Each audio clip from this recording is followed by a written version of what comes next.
que hubiera una comprensión de la crisis profunda que vive el país, de la necesidad de una política nacional, patriótica, coherente, con política de mercado, con defensa adecuada entre el sector público y el sector privado, y que pueda canalizar los grandes desafíos de nuestro país. Termino diciendo, señor presidente, que el Perú ciertamente es más grande que sus problemas. Ahora estamos en una crisis. Es una crisis para que concluya, por favor, que se va a resolver como dice el pueblo, eligiendo un nuevo gobierno. Nosotros no estamos de acuerdo con un golpe de Estado, señor presidente, que se produzca aquí desde el Congreso. Rechazamos un golpe de Estado. Creemos que debe haber elecciones generales, ¿ya? Hay una crisis de verdad, vamos a unas elecciones generales y que el pueblo resuelva, pero no que se busquen golpes de Estado, no que se busque manera de tumbarse al Ejecutivo para subirse al Ejecutivo y hacer lo mismo que está haciendo el Ejecutivo. Hay que hacer un nuevo gobierno con nuevas elecciones. Pero mientras tanto, por lo menos que haya un presupuesto que responda al interés nacional y no solamente al interés de la CONFIEP. Muchas gracias, congresista Damer. Tiene la palabra congresista León.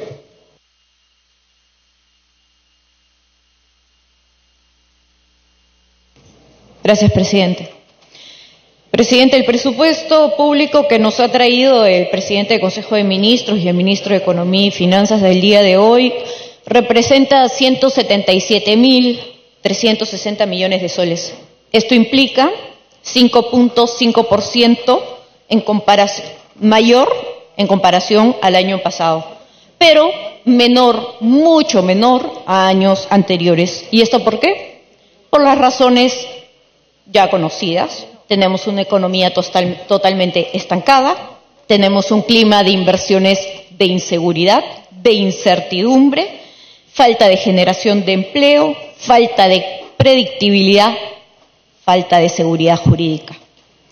Pero lo que más nos llama la atención al revisar el presupuesto que nos han traído el día de hoy es que se ha aumentado básicamente en dos sectores. Uno de ellos de la presidencia del Consejo de Ministros y otro el de Justicia. No vemos que se haya aumentado en Interior, en Educación, tampoco en Salud, donde entre ellos no supera ni el 3% de crecimiento. Es decir, no se le está dando prioridad a los 100% de peruanos que vivimos en inseguridad, a la pésima calidad educativa que tenemos, a la inmensa brecha en infraestructura educativa, a la deficiente e insatisfactoria servicios de salud, nada de ello, pero sí a PCM. ¿Será que este aumento de 600 millones de soles va a ser para contratación de más consultorías? ¿Va a ser acaso para mayor publicidad, mayor spots publicitarios explicando por qué se tienen que recortar el mandato presidencial y congresal? ¿Será para seguir manipulando y llevando de las narices a la población, haciéndola creer que el adelanto de las elecciones es lo que va a solucionar sus verdaderos problemas? ¿Es acaso que aumentando el presupuesto del Ministerio de Justicia en 147 millones de soles se va a tener más constitucionalistas con propuestas a la medida, sustentando supuestamente por qué esta propuesta es constitucional cuando sabemos que no lo es? Así es, pues, presidente, cuando tenemos un presidente de la República que hace propaganda demagógica, se necesita una portátil. Y esta portátil cuesta caro. Y en los ministerios donde se está invirtiendo, se le está aumentando los recursos, es nada más y nada menos que en las personas de confianza, como sabemos que es su presidente del Consejo de Ministros y su ministro de Justicia. Esto, frente a un país con 6 millones de peruanos pobres, es indolencia, es irresponsabilidad, es insensatez, es inconsciencia. Vamos a hablar brevemente de 4 sectores de los más sensibles que tenemos en nuestro país. Uno de ellos, como se ha mencionado ya, el de la salud neonatal. En este año, más de 1.291 bebés prematuros murieron en hospitales del MINSA. El presupuesto que era de 37 millones, pero tan solo en ejecución 16%. Pobrísima ejecución.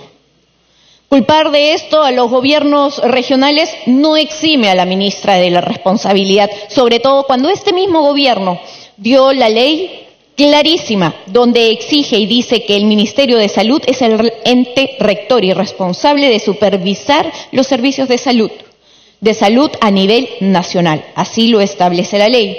Así que de esto no se puede escapar nadie, por más que se dé de baja o se le pida la renuncia al viceministro del sector, como ya se ha hecho público.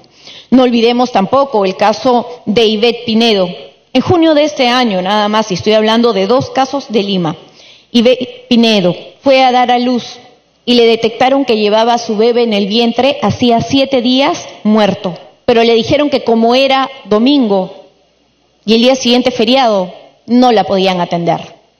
Indolencia, indiferencia. ¿Por qué? Porque vemos que los ministros del sector más bien están repitiendo lo que dice el presidente de la República, adelanto de elecciones. Están con otro discurso y no están resolviendo los problemas de sector y sobre todo de la sanidad, de la salud de nuestros niños y en este caso de nuestros bebés. En el caso de la gestante Flor de María Quispe, que nuevamente aquí no pudo ser atendida a dar a luz, el caso de los gemelos. ¿Por qué? Porque en el San Bartolomé no habían incubadoras. Entonces, tenemos casos donde vemos una indolencia absoluta, pero sobre todo una negligencia por la falta de ejecución y de gestión en el presupuesto, como he dicho, tan solo en lo que va del año, un 16%. Otro caso para mencionar también en el sector salud, donde no solo los equipos, como se ha dicho, hay mucha carencia y son necesarios, sino sobre todo también el sector los recursos humanos. Nuestras enfermeras, se estima que en el Perú 13 enfermeras. Minuto adicional. Presidente, voy a utilizar los minutos de mi bancada. Nadie más va a hablar por la célula parlamentaria aprista. Así que los 7 minutos restantes, por favor, para que se me asignen. Los 7 minutos de la bancada a la congresista León. Por favor, que prosiga. Muchas gracias. En el caso de las enfermeras, como decía, 13 enfermeras para 10.000 habitantes. Obviamente aquí también tenemos que hacer y enfocarnos en no solo los recursos de los equipos, como les decía, sino los recursos humanos que no estamos atendiendo. Y así como esto, tenemos el embarazo adolescente, tenemos también los casos de violencia contra la mujer. Que si bien es cierto, el día de hoy se ha dicho que se va a aumentar en 137 millones de soles para atender esta problemática, pero la realidad es que en el sector nuevamente vemos que no se está ejecutando el presupuesto.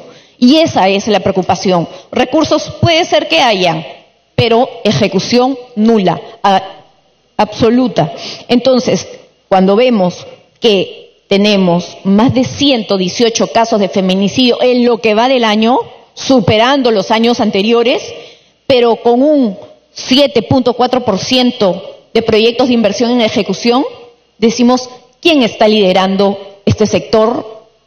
En el Ministerio de la Mujer, en el ministerio donde tenemos la población más vulnerable, 7% en proyectos de inversión, y eso que estoy analizando no es invento, estoy analizando la consulta amigable del MEF. Es información pública, 7%, 7.4%. Pero claro, la ministra de la Mujer sí lidera lo que es la confrontación contra el gobierno, sí lidera este discurso contra sus mismos colegas congresistas. ¿Por qué? Porque eso es lo que los manda a decir el presidente de la República. Adelantó elecciones, cierran el Congreso, entonces eso es lo que únicamente repiten los ministros, en vez de estar preocupados respondiendo y atendiendo la problemática nacional. El empleo joven, como lo mencionó acá, y a mí me dio gusto escuchar al presidente del Consejo de Ministros cuando vino la primera vez, recién había asumido la responsabilidad y hablaba del bono demográfico, hablaba de nuestros jóvenes, de la preocupación de atender sus problemas y poder resolverlos. pero hoy en día nada. Es más, se le está recortando en el presupuesto, estamos viendo que se le está recortando a uno de los principales proyectos o programas que tiene el Ministerio de Trabajo para los Jóvenes, que es el empleo joven. Este programa que fue creado en el gobierno aprista con mucho éxito y que genera justamente la posibilidad de insertar a los jóvenes al sector de la PEA. Lamentablemente se le está recortando a una mínima expresión los recursos. Entonces, aquí vemos que nuevamente nuestros jóvenes están siendo más vulnerables que nunca, teniendo, como dicen las estadísticas también, más de 1 millón de jóvenes que no estudia ni trabaja. Estamos hablando del 10% de nuestra población, insisto, de nuestro bono demográfico que está siendo desatendido. ¿Y hacia dónde vamos a llevar a nuestros jóvenes? ¿Hacia dónde vamos a llevar? ¿Qué futuro le podemos ofrecer a nuestros jóvenes si ni siquiera les estamos atendiendo con estos programas que son una ayuda para poder insertarlos al mundo laboral? Entonces, señor presidente, para concluir, yo quisiera más bien que tengamos un mensaje claro por parte del presidente de la República, por parte del presidente del Consejo de Ministros, que más bien sabemos que vienen con un discurso anticongreso, antiminero, anti todo, pro nada. Esa es la verdad. Y con el presupuesto que hoy día nos han traído es anti todo, pro nada. Anti tía María, anti Quellaveco, anti todo, pero sí pro, cierren el Congreso. Eso es lo único que escuchamos, ¿no? Y eso, para mí, como una persona joven, también me preocupa. Me preocupa como una madre joven, como una madre y una mujer con una responsabilidad aquí en el Congreso de la República, que tenemos nosotros que responder y atender la preocupación de todos los peruanos, que quieren un país mejor, que quieren un país con futuro. Si el presidente del Consejo de Ministros quiere trascender en la vida, que trascienda, pero con ideas constructivas, que trascienda, pero con ideas propositivas, con la unidad de todos los peruanos, no más confrontación.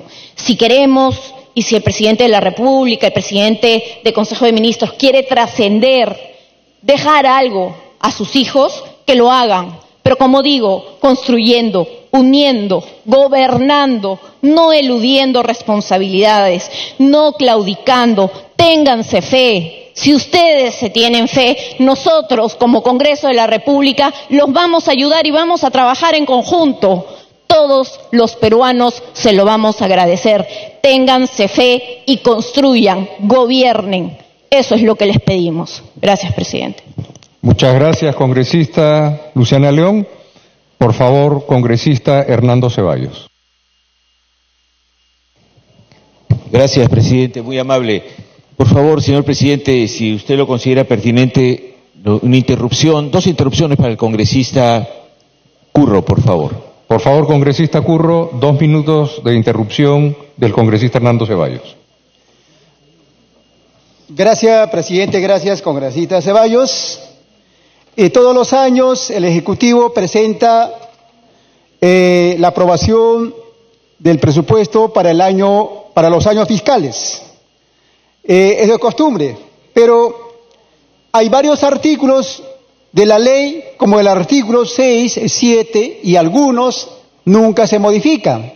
Por ejemplo, el artículo 6 prohíbe todo tipo de incrementos a los trabajadores del sector estatal y queda totalmente prohibido toda aprobación de nuevas bonificaciones, beneficios, asignaciones e incentivos.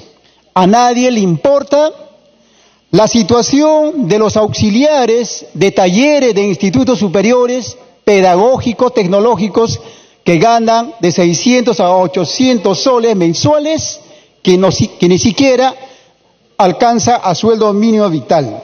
Igual manera, auxiliares de educación, su sueldo que no supera los 1.100 nuevos soles. Y también de los trabajadores de la ley 276, y aquí podemos hacer una diferencia, algo irónico, de que hay sueldos dorados ¿no?, de la ley 728, que ganan una buena remuneración y aparte de eso tienen aguinaldos dorados que sobrepasan los 30.000 soles.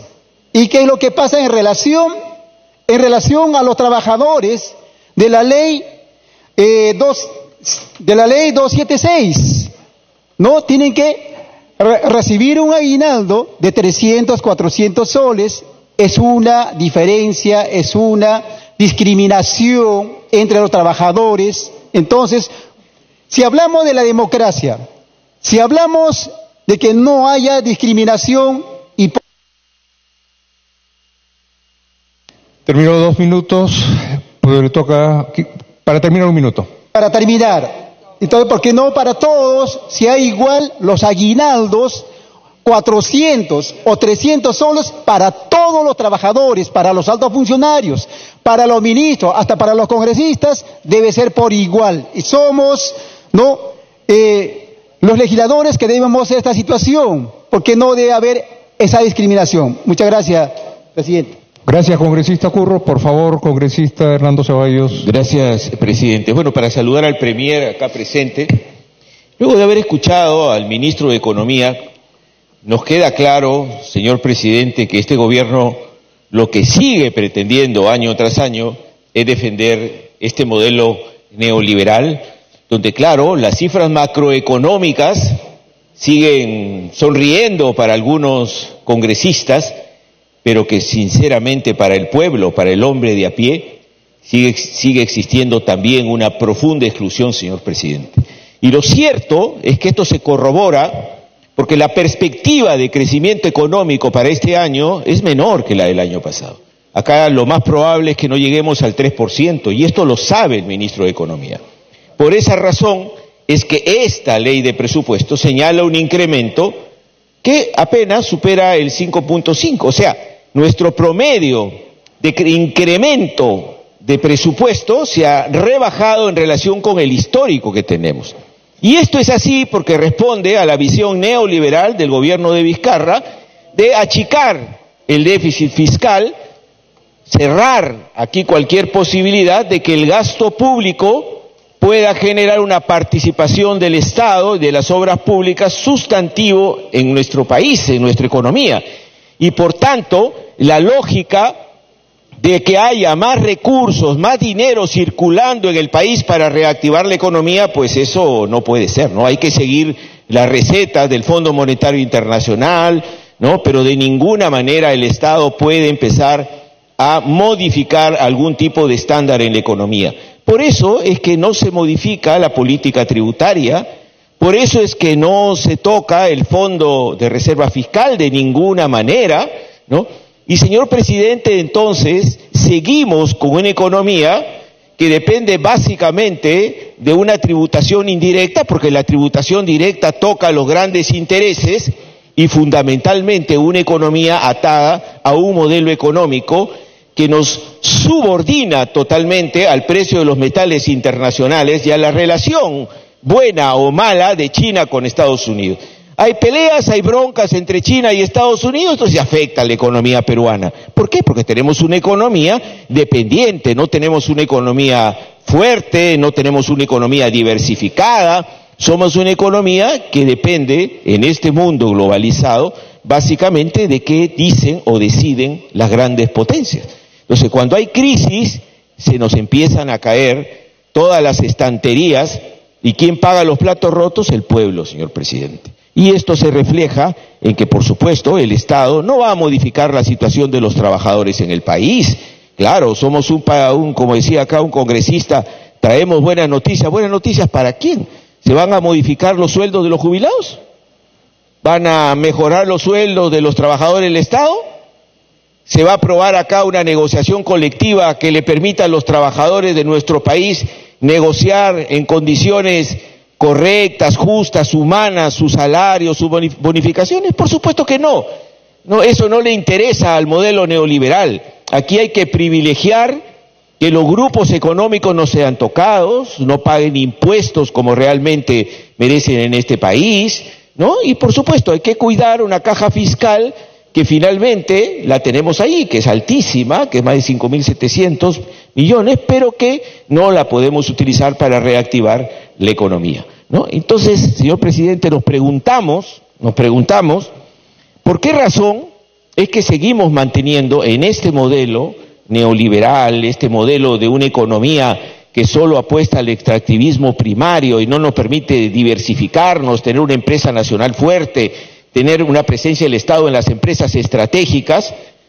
Sin embargo, tenemos un Estado centralista, porque todavía el 70% del presupuesto se concentra en el Estado.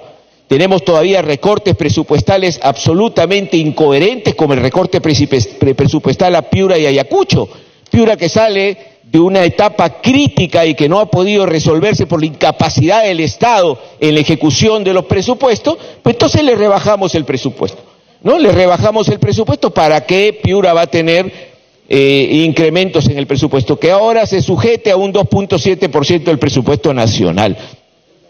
Estamos en pleno conflicto en el sur, y en lugar de alentar el desarrollo agrícola del Valle del Tambo, no, vamos a darle 7 millones para que se contenten, de acuerdo al artículo 63 de esta ley de presupuesto.